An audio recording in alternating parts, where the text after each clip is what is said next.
Hey, listen up. If you're a manager or a leader, I'm about to give you a hack that's going to help you through a lot of trouble that almost every leader goes through. And that is the difference between reasons and excuses. And this is something I had to define in my leadership journey, because oftentimes somebody comes with an excuse and you're like, dang, man, that excuse is good. I hear where you're coming from. Had I known that, maybe we wouldn't have been here. And sometimes a strong excuse can push you off and buck their responsibility, where they're almost like they become really hard to dispute. So I'm going to give you the difference between a reason and an excuse. And this is how simply I define it. Reasons are before, excuses are after. I'll give you an example.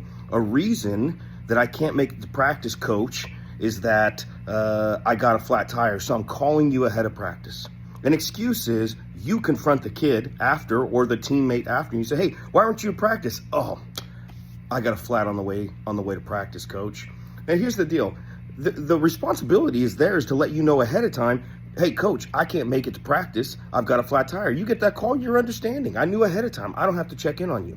But nobody follows up with you ahead of time, and then you have to ask, and they're like, oh, I got a flat tire. And the part inside of you is like, if you get a flat tire, you can't make it. So this makes me look like a jerk if I'm going to question or challenge it. So how do you eliminate that? You eliminate it by letting them know ahead of time. Reasons are before, excuses are after, right? Excuses are unacceptable. Reasons can oftentimes be acceptable. So you're in a work environment. Hey, Bob, how come we didn't get that report done? Melissa, how come you didn't get the report done? Oh, I got in a car accident.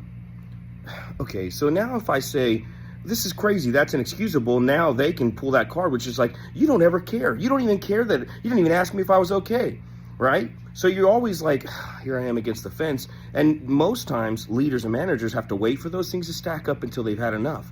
But if you hold the standard from the very beginning that reasons are before and excuses are after, when they say, hey, oh, I got in a car accident, you go, hey, we've already talked about this. Then why at the car accident time did you not call me ahead of time? Why is it I'm having to ask you? Because reasons are before and excuses are after. So what you're giving me is defined as an excuse, not as a reason. If it was a reason, you should have called me ahead of time. I should not be coming to you. So responsible team members, responsible employees, responsible people in your world will know, because you're going to define reasons are before, excuses are after, and excuses are unacceptable. Seldom is an excuse acceptable, right? Now, obviously, if somebody says, hey, this is a real thing that happened, I had no access to contact, there are exceptions to every rule. But the standard we set is that reasons are before, excuses are after. That way, when there's a problem, they know you got to get on the phone, you got to get a hold of me and let me know before I ask you. And if you're proactively seeking me out and saying, hey, boss, I cannot make it in today. Hey, coach, I can't make it in today. Hey, team lead, I'm super sorry this came up. You brought it to me. I understood ahead of time. I was able to plan for it if possible, but if not, you sought me out and brought that excuse. And you know why? Because seldom times the people that are actually making up excuses are brave enough to build that story on the front side. Oftentimes it's a narrative they're using as a self-preservation, and most of the time, I would say a good majority of the time, those stories are made up anyways. So if you want to eliminate the excuses that you get caught in that make you look like the bad person when you're trying to deal with them, you simply tell the team ahead of time, I'm going to define for you that reasons are before and excuses are after.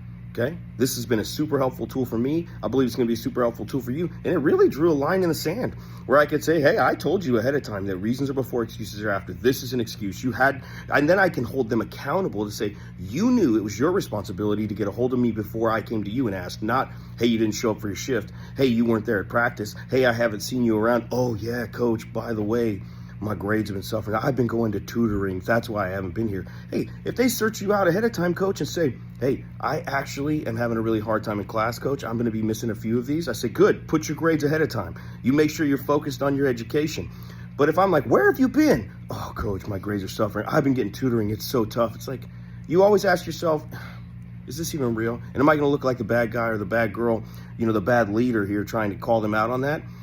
That's no way to do it. So you define ahead of time. Reasons are before, excuses are after. You're welcome.